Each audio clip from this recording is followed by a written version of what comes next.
Why would a Tantra practitioner want to take our training? Well, I think what a Tantra professional would gain from a scar tissue remediation training is very simply how to feel scar tissue and what to do if it might come up.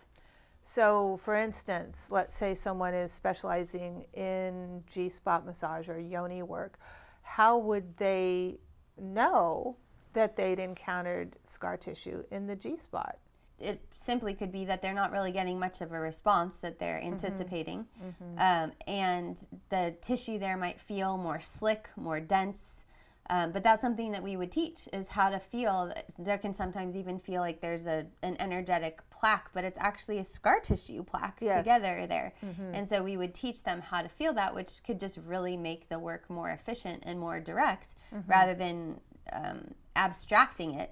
It's like really getting concrete about knowing what you're touching when you're touching it, just in general, in terms of muscular skeletal anatomy. You mean like actually knowing the anatomy? Yeah. Yeah, okay. Learning the anatomy, and then learning what scar tissue feels like and how that feels different from muscle, or feels different from connective tissue, or feels different from bone.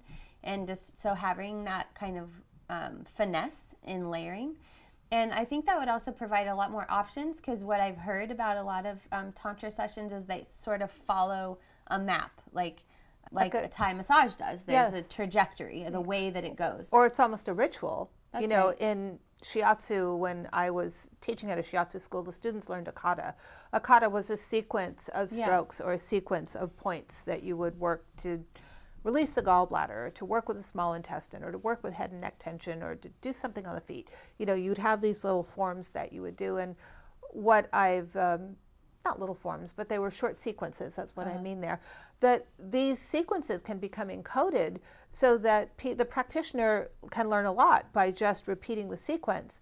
But it doesn't necessarily meet the needs of the person in the moment. If a scar is encountered, that might be a moment where the whole session would need to turn to focus on the scar in order to provide an opportunity to renegotiate it. Right, like building the toolkit, just having more to work with and more to use, and that's the kind of thing that we'll go over in the training. And then also just a more detailed understanding about the nervous system, what it is, how these responses work, because I think there's a lot of confusion about Kundalini energy and nervous system response and dural unwinding. And there's a lot that can be felt through the hands, since the Tantra modality often is using the hands, and feeling those responses internally and being able to help somebody, you know, if there were some coupling of responses in terms of arousal and danger, or you know, just working through some of those things. So we're talking about unpacking trauma here, in a way. Yeah. Unpacking trauma to uncouple arousal from danger, for instance, to catch that moment where the person is coupling them maybe unconsciously. And, you know, again, shifting the trajectory of the session away from something habitual into something more spontaneous, but that's speaking to what's happening in that moment.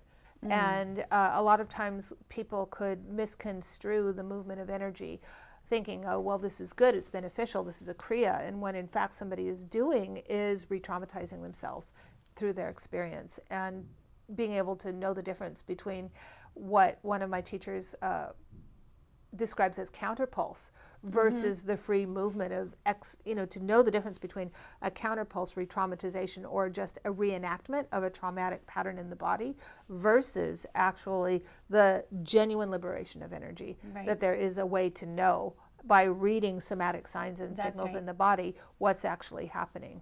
And that, as we both agree, that there's a lot of work to be done off the table before a session starts, so that we know what direction it's happening, and those talk skills and those tracking skills, and a way of knowing, oh, okay, I think we're getting closer to like the pulse or the note of something that has some juice there that needs to be attended to.